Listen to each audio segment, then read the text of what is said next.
صلى الله على محمد صلى الله عليه وسلم صلى الله على محمد صلى الله عليه وسلم. ഇനി മയ്യിത്ത് നിസ്കാരം. ഇപ്പോഴും മയ്യിത്ത് നിസ്കാരത്തെക്കുറിച്ച് അറിയാത്തവരുണ്ടെന്ന് പറഞ്ഞാൽ വിശ്വസിക്കാൻ പ്രയാസമുണ്ടല്ലേ? എന്നാൽ സത്യം അതാണ്. ഇത് ജയ്സൽ. ബാപ്പയുടെ മയ്യിത്ത് പള്ളിയിലേക്കെടുത്ത് എല്ലാവരും സ്വഫായി നിന്നിട്ടും ജയ്സൽ ഹൗലിങ്കിൽ നിന്ന് പരുങ്ങുകയാണ്.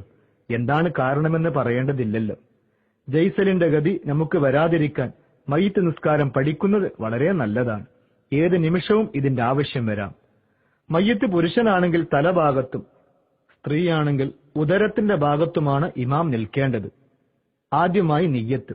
ഈ മയ്യിത്തിന്റെ മേൽ ഫർളായ നിസ്കാരം ഞാൻ നിർവഹിക്കുന്നു. നിയ്യത്തോടെ തക്ബീറത്തുൽ ഇഹ്റാം ഉച്ചരിച്ച് കൈകെട്ടുന്നു.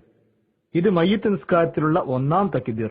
ഇങ്ങനെ 4 തക്ബീറുകളാണ് മയ്യിത്ത് നിസ്കാരത്തിലുള്ളത്. ഒന്നാം തക്ബീറിന് ശേഷം ഫാത്തിഹ ഓതുക. രണ്ടാം തക്ബീറിന് ശേഷം നബി സല്ലല്ലാഹു അലൈഹി വസല്ലമയുടെ മേൽ സ്വലാത്ത് ചൊല്ലുക. ചുരുങ്ങിയത് അല്ലാഹുമ്മ സ്വല്ലി അലാ മുഹമ്മദിൻ. പൂർണ്ണ സ്വലാത്ത് ഞാൻ മത്തഹിയാത്തിൽ ഓതുന്ന ഇബ്രാഹിമിയ സ്വലാത്ത് ചൊല്ലൽ ഉത്തമമാണ്.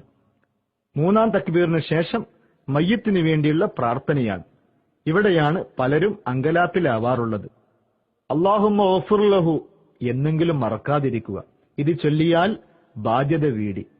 പൂർണ്ണമായ പ്രാർത്ഥന ഇതാണ്: اللهم اغفر له وارحمه واعف عنه وأكرم نزله ووسع مدخله واغسله بالماء والثلج والبرد ونقه من الخطايا كما ينقى الثوب الأبيض من الدنس وأبدله دارا خيرا من داره وأهلا خيرا من أهله وزوجا خيرا من زوجه وأدخله الجنة وأعذه من عذاب القبر ومن فتنته ومن عذاب النار.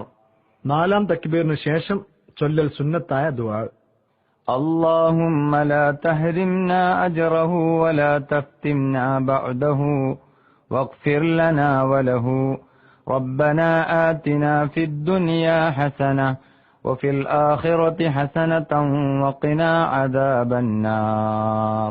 ചൊല്ലാൻ അറിയാത്തവർ നാലാം തക്ബീറിന് ശേഷം സലാം വീട്ടിയാൽ മതി. എങ്കിലും ചൊല്ലാൻ പഠിക്കുക. ഇനി സലാം വീട്ടൽ. വലതുഭാഗത്തേക്ക് തലതിരിച്ച് അസ്സലാമു അലൈക്കും വറഹ്മത്തുള്ളാഹി വബറകാതുഹു. ഇത് തന്നെ ഇടതുഭാഗത്തേക്ക് തിരിഞ്ഞും ചൊല്ലുക. മറഞ്ഞ മയ്യിത്താണെങ്കിൽ ഇന്നാലിന്റെ മയ്യിത്തിന്റെ മേൽ ഞാൻ നിസ്കരിക്കുന്നു, അല്ലെങ്കിൽ ഇമാം നിസ്കരിക്കുന്ന മയ്യിത്തിന്റെ മേൽ നിസ്കരിക്കുന്നു എന്നാണ് നിയ്യത്ത് ചെയ്യേണ്ടത്. അല്ലാഹുമ്മ ഗഫിർ ലഹു വർഹംഹു എന്നൊക്കെ ചൊല്ലുന്നത് മയ്യിത്ത് പുരുഷനാണെങ്കിലാണ്. സ്ത്രീയാണെങ്കിൽ അല്ലാഹുമ്മ ഗഫിർ ലഹ വർഹംഹ എന്ന്. 2 പേർക്കാണ് നിസ്കരിക്കുന്നതെങ്കിൽ അല്ലാഹുമ്മ ഗഫിർ ലഹുമ വർഹംഹുമ എന്നിങ്ങനെയും, 2-ലധികം മയ്യിത്തുകൾക്കാണെങ്കിൽ അല്ലാഹുമ്മ ഗഫിർ ലഹും വർഹംഹും എന്നിങ്ങനെയാണ് ചൊല്ലേണ്ടത്. ഓർത്തുവെക്കാൻ ചില മസ്അലകൾ. 3 പ്രാവശ്യം തുടർച്ചയായി അനങ്ങിയാൽ നിസ്കാരം ബാത്തിലാവും. അവിടെയും ഇവിടെയും ചൊറിഞ്ഞും മാന്തിയും നിന്നാൽ കാര്യം അപകടം തന്നെ. മൊബൈൽ റിംഗ് ചെയ്യുമ്പോൾ ബേജാറോടെ അത് ഓഫാക്കാൻ എടുക്കുമ്പോഴും അക്കിടി പറ്റാറുണ്ട്. സഫിൽ നിന്ന് മുന്നോട്ടോ പിന്നോട്ടോ നീങ്ങി നിൽക്കുമ്പോഴും ശ്രദ്ധിക്കുക. ഒരു കാലടി വെച്ച് അതിന്റെ അനക്കം അടങ്ങിയ ശേഷം അടുത്ത കാൽ വെക്കുക. 3 പ്രാവശ്യം തുടർച്ചയായി അനക്കം അടങ്ങാതെ വെച്ചാൽ നിസ്കാരം ബാത്തിലാവും. അനക്കം അടങ്ങിയാണ് വെക്കുന്നതെങ്കിൽ എത്ര കാലടിയും വെക്കാം. സ്ത്രീകൾ നിസ്കരിക്കുമ്പോഴും ചില കാര്യങ്ങൾ ശ്രദ്ധിക്കേണ്ടതുണ്ട്. സ്ത്രീകളുടെ ഇമാം നിൽക്കേണ്ടത് പുരുഷന്മാരെ പോലെയല്ല. 1-ാം സഫിന്റെ മധ്യത്തിൽ അല്പം മുന്തിയാണ് ഇമാം നിൽക്കേണ്ടത്. മുഖമക്കന ധരിക്കുമ്പോൾ ചിലർ കഴുത്ത് വെളിവാക്കാറുണ്ട്. ഇത് തെറ്റാണ്. മുഖത്തിന്റെ പരിധി താടിയെല്ലിന്റെ അറ്റം വരെയാണല്ലോ. കഴുത്തിന്റെ ഭാഗങ്ങൾ വെളിവാകാതെ നോക്കണം.